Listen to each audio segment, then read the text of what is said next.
What is money? We all use money. We need it to buy things. We work hard to earn it.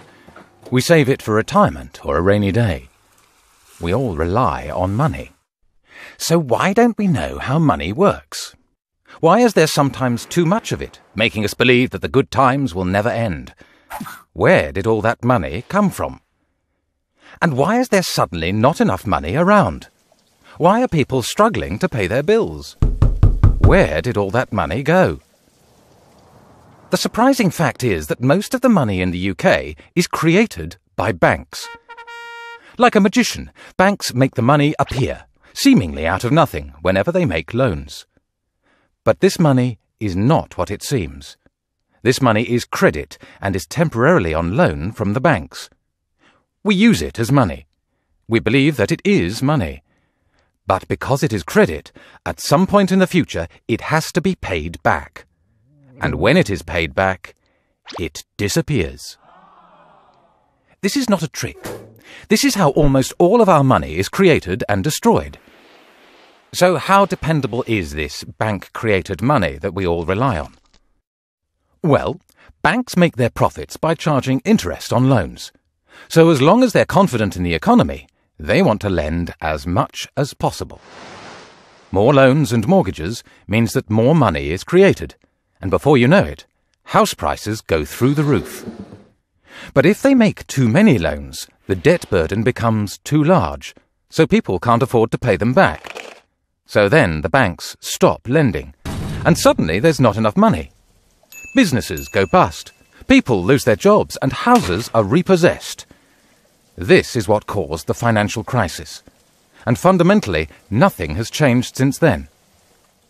Money is still conjured up by the banks, and it still disappears when debt is repaid.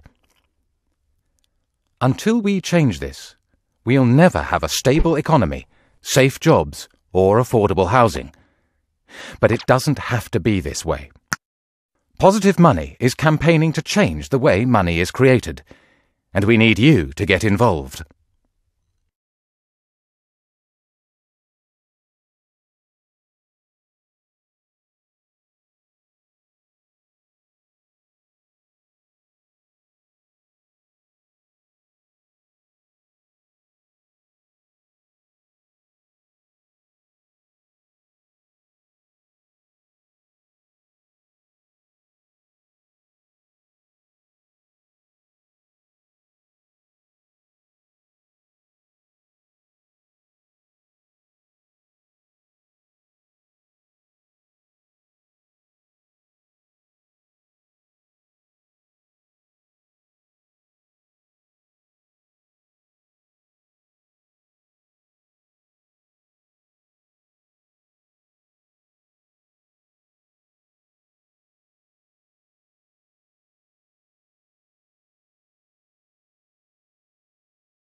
In one way or another, money affects almost everything that happens on the planet.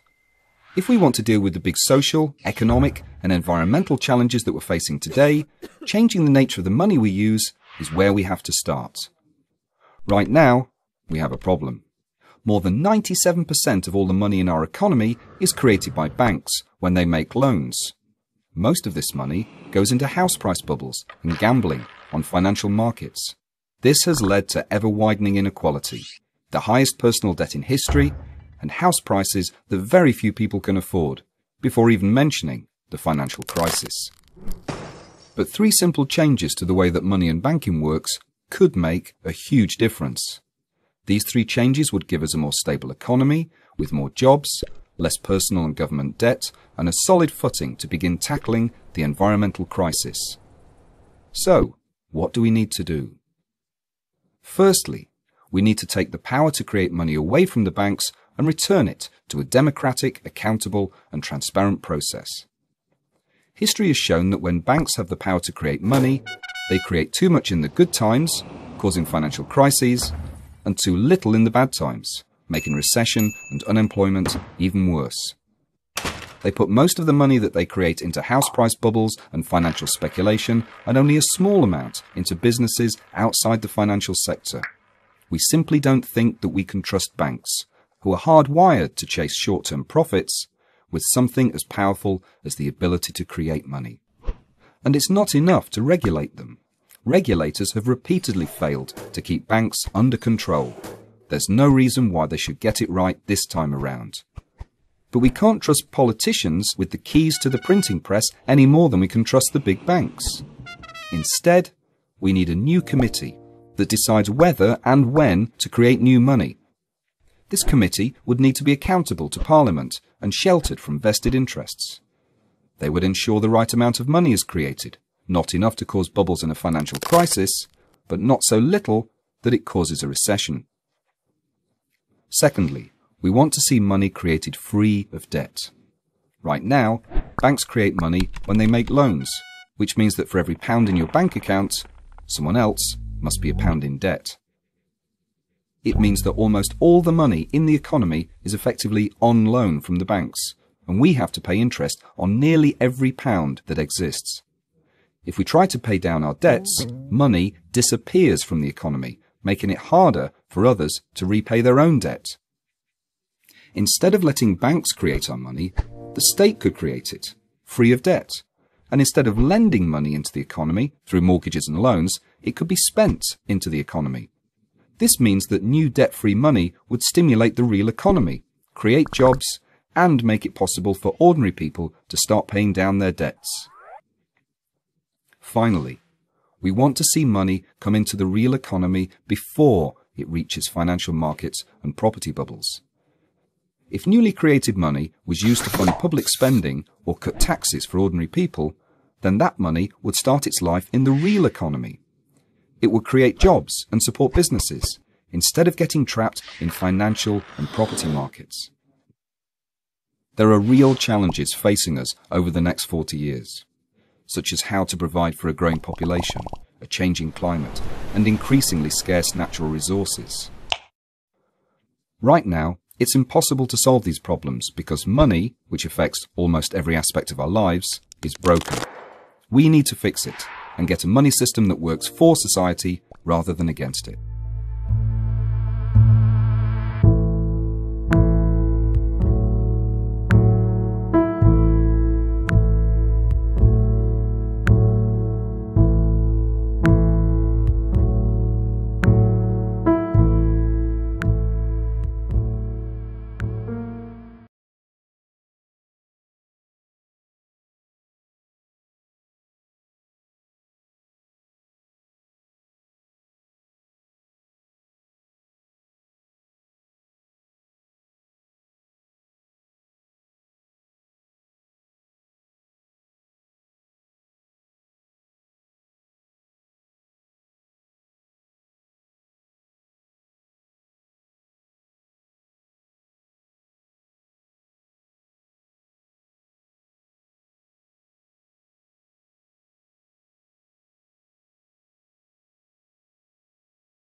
The gap between the very richest and the rest of us is getting bigger.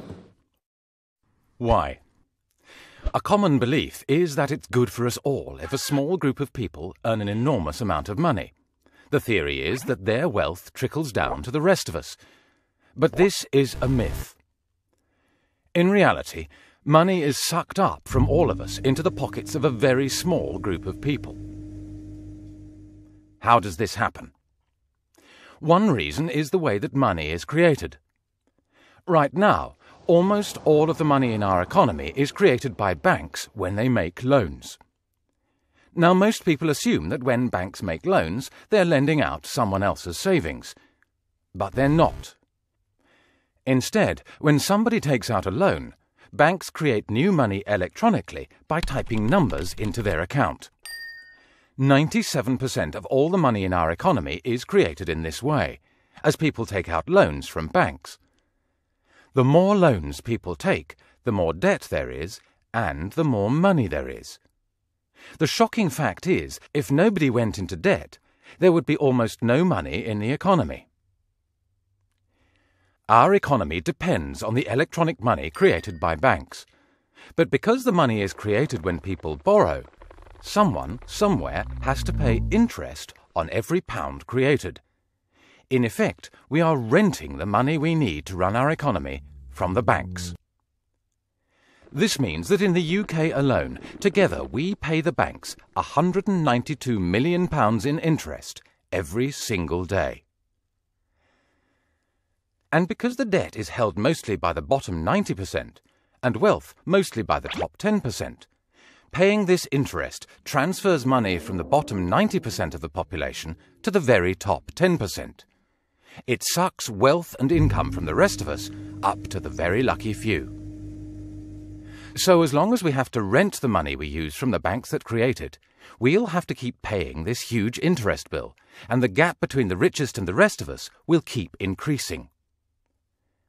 But there are ways to create money that don't depend on us all going into debt to the banks. We want to see money created by a public body and spent into the economy, so that we don't have to borrow all the money we need from the banks.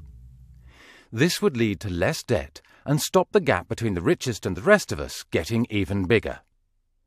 This is what we're campaigning for. Join us by signing up at Positive Money and sharing this video.